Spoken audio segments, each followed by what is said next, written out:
Bismillahirrahmanirrahim. Assalamualaikum warahmatullahi wabarakatuh. Banyak teman-teman kita yang terpapar, bahkan ada yang sampai korban jiwa. Bahkan akhirnya sekarang ini pemerintah sendiri sudah keteteran, rumah sakit sudah penuh ya. Bahkan kalau kita masuk rumah sakit itu sangat riskan sekali karena di situ banyak banget orang sakit dan udah nggak tertampung. Oleh karena itu sekarang kita mau tips-tipsnya tentang COVID-19 ini. Kalau preventifnya udah ya. Tapi kuratif tempo hari kebayang Pak. Jadi dalam satu ruangan rumah sakit ada 4 orang, yang 3 meninggal. Sementara belum bisa dipindahkan karena ruang kamar jenazahnya juga udah penuh. Ya, pasien yang masih dalam perawatan itu minta pindah kamar. Itu pun nggak bisa karena sampai ke tenda-tendanya udah penuh.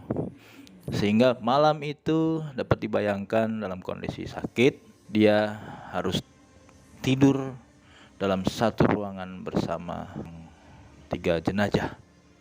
Dengan kondisi yang sekarang, kita minta Pak Fuad untuk bisa memberikan tips bagaimana melakukan isolasi mandiri dan dapat menyembuhkan dari COVID-19. Terima kasih banyak. Assalamualaikum warahmatullahi wabarakatuh.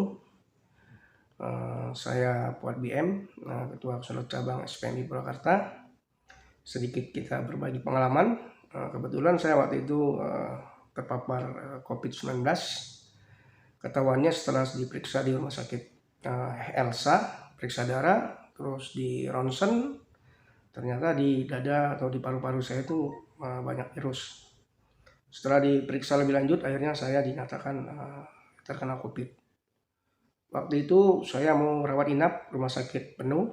Akhirnya saya memilih isolasi mandiri. Yang pertama, gejala-gejala COVID dulu harus kita pahami. Gejala COVID itu adalah panas tinggi di atas 38 derajat, terus sesak napas, terus nyeri tenggorokan atau radang tenggorokan, batuk, pilek, dan diare. Mual juga apabila itu kita ada asam lambung naik.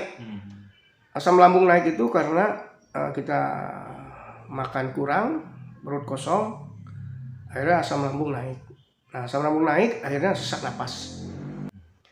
Nah, di dalam isolasi mandiri ini apa aja yang harus kita siapkan? Yang pertama adalah obat-obatan. Obat yang biasa dirasakan apabila kita sakit. Jadi obat yang harus kita sediakan adalah obat turun panas, paracetamol, obat batuk yang ada obat tidurnya. Karena biasanya badan panas itu nggak bisa tidur.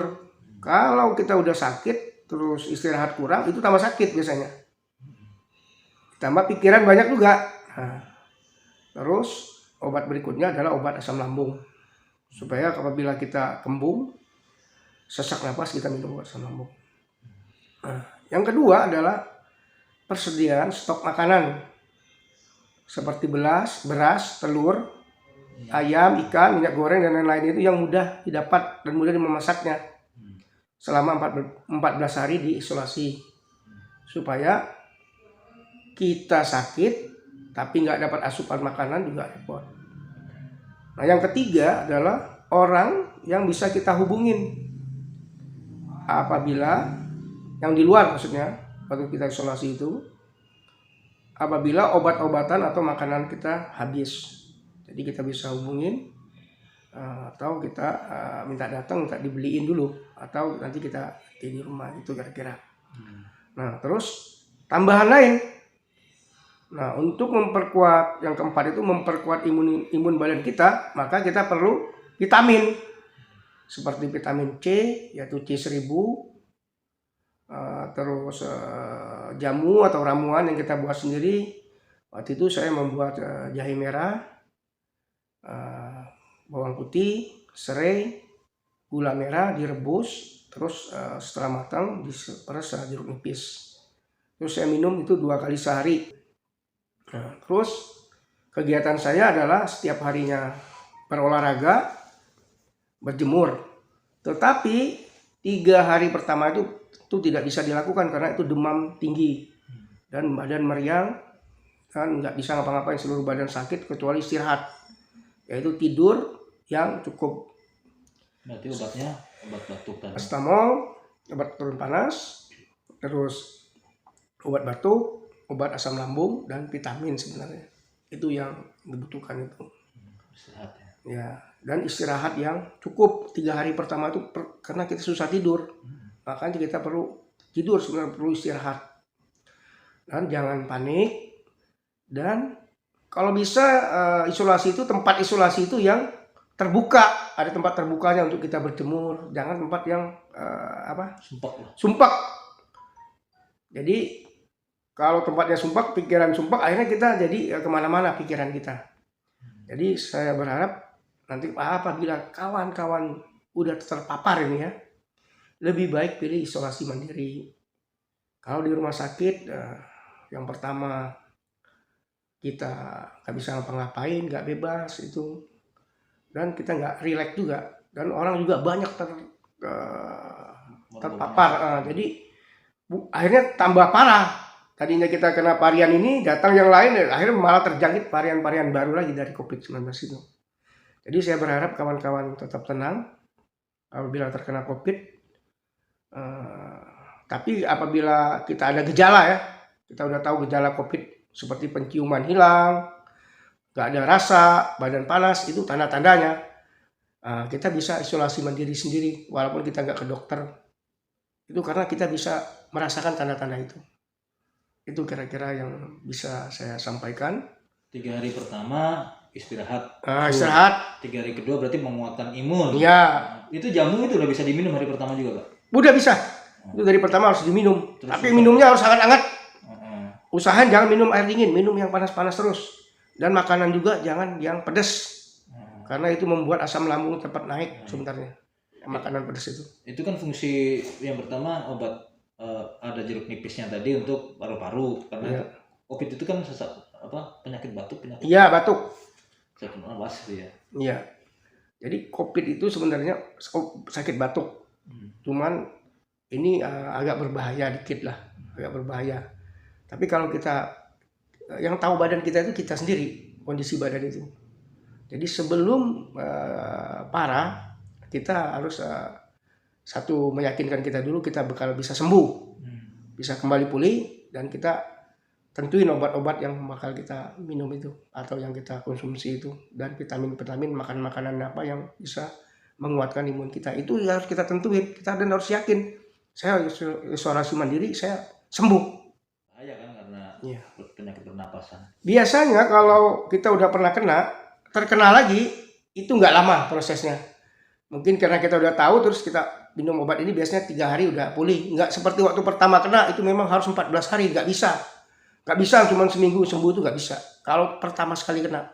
Dengan gejala itu ya? Iya, tapi kalau udah pernah kena biasanya dia cepat pulihnya. Sakit semua badan? Ya badan sakit, linu, apalagi kalau bersin itu seluruhnya nyeri. Udah kayak di strom. Jadi sulit untuk bangun itu. Jadi bawaannya kita cuma lemas saja tidur. Itu kira-kira ini saya sampaikan untuk edukasi bagi kawan-kawan yang terkena COVID. Terus jangan khawatir, dan kita harus yakin kalau kita isolasi mandiri kita bisa pulih. Keyakinan kita kalau misalnya kita isolasi mandiri nih, kita tahu kita kurang asupan makanan, makanya kita harus minum yang banyak. Kita minum air itu harus siapin. Nah, satu lagi air minum itu harus disiapin terus. Hangat ya? Enggak, air hangat juga sama air aqua yang botol besar itu. Supaya kita jangan sampai kekurangan cairan juga. Kita kurang makan, kurang minum juga, yang berbahaya. Itu kira-kira. Bentar, kita cut dulu. Oke, misalnya kita terpapar sebenarnya, tapi kemudian akhirnya nggak kerasa apa-apa. Itu bagaimana, Pak? Nah, itu OTG. OTG itu membahayakan orang di sekitar kita. Makanya perlu antigen itu untuk memastikan walaupun kita sehat, mungkin kita terpapar. Nah, bahayanya itu kita menjangkit ke orang lain itu yang nggak kuat imunnya. Biasanya orang-orang yang capek, misalnya nyupir terlalu jauh, capek, walaupun masih muda dia kecapean, mudah terpapar. Atau dia aktivitasnya mondar-mandir kemana-mana itu kuat, akhirnya dia capek, Nah kita OTG, nah kita bisa menjangkit ke dia, nah dia akan parah itu. Walaupun nggak ada penyakit bawaan. Jadi sebenarnya orang yang sering-sering bepergian yang kemungkinan besar terpapar itu, kalau orang-orang yang di rumah aja itu walaupun terpapar itu nggak begitu bahaya sebenarnya. Orang yang bisa berangkat kerja mondar-mandir terlalu jauh itu ya berbahaya. Jadi makanya dibatasi gerak-gerik itu ya supaya tidak menjangkit ke orang lain. Yang paling berbahaya itu orang OTG menjangkit kepada orang punya penyakit bawaan. Nah itu yang berbahaya. Jadi orang-orang muda ini memang semestinya memastikan diri kalau dia tidak terpapar COVID-19. Jadi antigen itu untuk memastikan kalau kita tuh bebas COVID itu kira-kira. Itu sudah ada yang praktekkan Pak yang lainnya Pak? Wadah, teman-teman saya di Palembang kebetulan yang terpapar, mereka isolasi mandiri. Terus saya kasih tip tadi itu sama obat-obatan. Alhamdulillah semuanya sembuh. Dan mereka rata-rata umurnya di atas 50 tahun. Kebetulan waktu itu adalah teman saya itu adalah kepala Dinas Pendapatan Daerah Palembang. Namanya Depa Rosano. Dia yang terpapar COVID dan dia isolasi mandiri sesuai dengan petunjuk saya tadi itu. Dia dan keluarganya minum ramuan dan obat-obatan itu ya sekarang sembuh total. Begitu juga teman yang lain yang terpapar juga sembuh total. Bagaimana sikap kita Pak sebagai pekerja ini ya, terutama yang ada di pabrik-pabrik ini, kita udah dianggap akhirnya kita seperti tenaga medis itu berjuang di garis depan sebagai bidang kesehatan, kita berjuang di garis depan untuk memulihkan ekonomi ya, tetapi memang yang kita hadapi resiko yang besar. Nah, apa yang harus kita lakukan? Udah resiko yang besar, kemudian terpapar, kemudian dianggap menularkan sebagai klaster keluarga, kemudian koordinasi kurang, sehingga begitu teman-teman pulang kerja harus diturunkan dan berdesak-desakan, diangkut, diantarkan, itu kan komunikasi yang kurang. Apa yang pertama, bagaimana kita sebagai pekerja, kemudian kedua, bagaimana dinas tenaga kerja, dan terakhir, bagaimana pemerintah sebaiknya dengan ini semua? Ya memang semua itu tergantung sebenarnya dari koordinasi sama komunikasi ya. Kalau koordinasi kita di dalam pabrik dengan manajemen perusahaan itu baik, terus ke pemerintah juga kita koordinasi terus dengan Satgas Covid juga tentang keterbukaan kita menjalani prokes yang ada ya, tentang PPKM ini juga. Jadi sebenarnya itu hal yang paling utama itu dari para pekerja adalah dia harus memprotek diri dia sendiri. Setelah dia sehat, baru dia memprotek keluarganya juga. Jadi kalau si pekerja capek, terus pikiran banyak, ruwet, nah ini yang gampang terpapar COVID itu. Jadi bagaimana kita secara pribadi, karena kesehatan itu adalah kita yang menjaganya, bukan pemerintah sebenarnya. Jadi bagaimana kita menjaga diri kita supaya tidak sakit, istirahat yang cukup, makan yang bergizi yang cukup juga, terus kita juga rajin berolahraga, terus kita juga rajin berdoa. Itu yang menurut saya yang obat paling mujarab dalam menanggulangi COVID-19 ini. Itu dari pekerja sendiri ya, karena kesehatan adalah bagi kita sendiri, bukan orang lain yang menjaga semestinya itu. Dari Dinas Tenaga Kerja ya koordinasi ya, saling koordinasi sebenarnya itu yang paling penting, dengan pemerintah juga, dengan manajemen. Jadi kita dalam menanggulangi ini jangan saling salah menyalah, ini salah pemerintah, ini salah ini rumah sakit salah, ini salah. Akhirnya apa, teman-teman yang sakit itu juga bukan tertangani, malah jadi akhirnya kesono kesini, akhirnya nggak ketentuan arah. Akhirnya apa, bukan mungkin tambah sembuh, apalagi kondisinya marah-marah, emosional, akhirnya pikiran nggak jalan, akhirnya malah itu yang membuat kita jadi sekarat kira-kira. Kami menghimbau untuk sama-sama saling menjaga, dan kita berharap pemerintah kita dapat melakukan tindakan-tindakan taktis yang lebih efektif, dikarenakan rumah sakit begitu penuh, udah seperti zaman perang. Para medis yang menjadi garda terdepan berjibaku dengan maut. Kita juga masih dalam posisi harus terus menjalankan roda produksi di dalam pabrik masing-masing.